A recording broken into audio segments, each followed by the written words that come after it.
Hi guys, ഞങ്ങളിന്ന് മീൻ മേടിക്കാൻ പോയി. നങ്ക് മേടിച്ചു, പിന്നെ കുറച്ച് അയില മേടിച്ചു. അയിലയും നങ്കും മേടിച്ച് കഴിഞ്ഞപ്പോഴാണ്, എല്ലാം അര കിലോ മേടിച്ചേട്ടാ. അത് മേടിച്ച് കഴിഞ്ഞപ്പോഴാണ് ചൂരത്തല കണ്ടത്.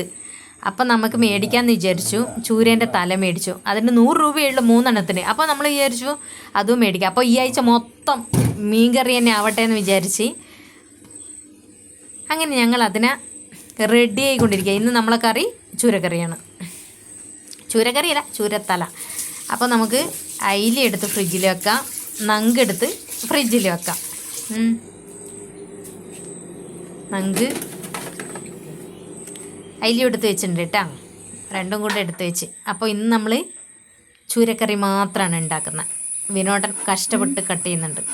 എന്താ തലക്കറി ആരാ ഉണ്ടാക്കുന്ന? നമ്മളെ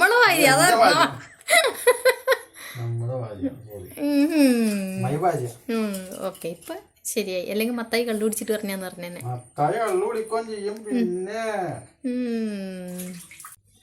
അങ്ങനെ നമുക്ക് ചൂര കറിക്കുള്ള ആവശ്യമായ സാധനങ്ങളൊക്കെ റെഡിയാക്കി വെച്ചിട്ടുണ്ട്. അപ്പം നമുക്ക് ഉണ്ടാക്കാം.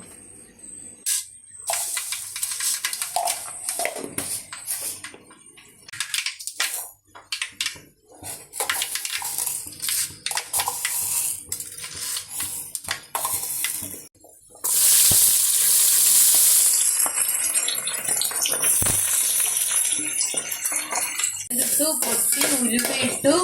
പിന്നെ അതിനുശേഷം നമ്മൾ ചെറിയ ഉള്ളി ഇട്ടു. നല്ലോണം ഒന്ന് വഴറ്റിയെടുക്കുക. ഇഞ്ചി, വെളുത്തുള്ളി,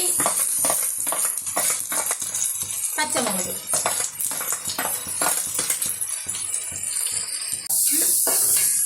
പച്ചൻ്റെ മണം ഒന്ന് മാറ്റട്ടെ.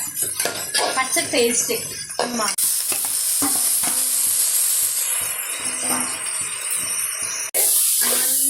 ഒന്ന് വഴറ്റിട്ട് മുളക് പൊടി എരിവ് നിങ്ങളെ ആവശ്യത്തിന് ഇട്ടോ കേട്ടോ. മഞ്ഞപ്പൊടി നല്ലോണം ഇളക്കി മിക്സ് ചെയ്ത് നല്ലോണം യോജിപ്പിച്ചതിന് ശേഷം നമുക്ക് പുളിവെള്ളം ഒഴിച്ചു കൊടുക്കാം. ഞാനിപ്പം വാളംപുളി എടുത്തേക്കുന്നത്, നിങ്ങൾക്ക് വേണമെങ്കിൽ കുടംപുളി എടുക്കാം കേട്ടോ.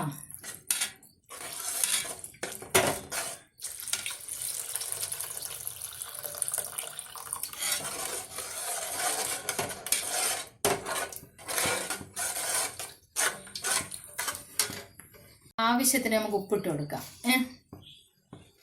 നോക്കിയിട്ടിട്ടാൽ മതി. ഉപ്പ് ഓരോരാളുടെ ആവശ്യത്തിനാണ് ഇട്ടുണ്ട്, നോക്കിയിട്ട് കൊടുക്കാം. അങ്ങനെ നല്ലോണം തിളച്ചതിന് ശേഷം നമുക്ക് തലയിട്ട് കൊടുക്കാം കേട്ടോ. നമ്മൾ പിന്നെ കള്ളുഷാപ്പിൽ ഉണ്ടാക്കുന്നത് പോലെ മുറിക്കാണ്ടല്ല കേട്ടോ, കട്ട് ചെയ്യാണ്ടല്ല ഉണ്ടാക്കി വെച്ചേക്കുന്നത്. കട്ട് ചെയ്തിട്ടാണ് നമ്മൾ ഉണ്ടാക്കിയത് കേട്ടോ.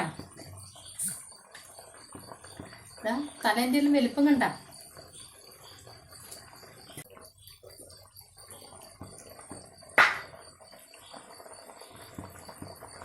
അങ്ങനെ എന്നിട്ട് വറ്റിച്ച് ഇങ്ങോട്ട് എടുത്താ കാണുമ്പോൾ തന്നെ ടേസ്റ്റ് തോന്നുന്നുണ്ടോ?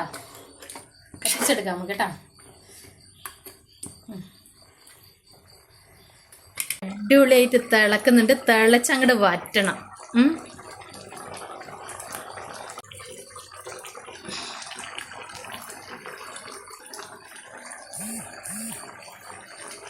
അങ്ങനെ തലക്കറി ആയിട്ടുണ്ട്. നമുക്ക് ഇച്ചിരി വെളിച്ചെണ്ണയും കൂടി ഒഴിച്ച് എന്നിട്ട് അങ്ങ് ഓഫ് ചെയ്യാം.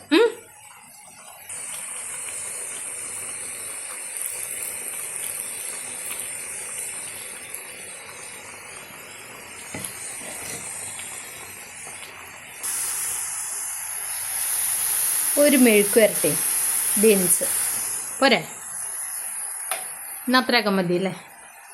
ഇതാണ് നമ്മളെ ഇന്നത്തെ കറി.